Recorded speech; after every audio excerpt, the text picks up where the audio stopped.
Good morning, students. Today we are going to learn about the refraction of light. As we know, refraction means bending of light on moving from one transparent medium to another. This is a glass slab. Today we are going to learn about refraction through glass slab. Now outside the glass slab we have a medium air which is rarer as compared to the glass, which is denser as compared to the air.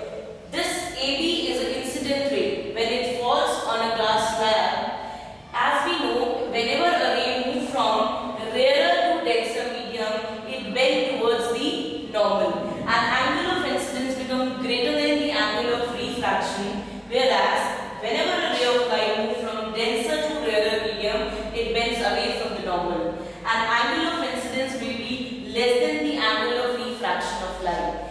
In this glass slab, AB is the incident ray. When it falls on one face of the glass slab and it enters into the glass slab, it bends towards the normal. And angle I becomes greater than the angle R. Now when this ray moves straight into the glass slab and reaches to the another face of glass slab, which is parallel to the earlier face. Now again there will be a change in medium. Now medium is changing from denser to rarer, and this ray of light moves away from the normal. The angle made by incident ray with normal is called angle of incidence, whereas angle made by refracted ray with normal is called angle of refraction.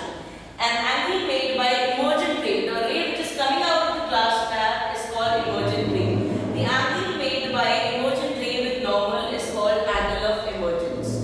In this particular refraction of light through glass slab, we come to know that always angle I is equal to angle E. The angle at which ray enters into the glass slab is equal to the angle at which ray is emerging out from the glass slab.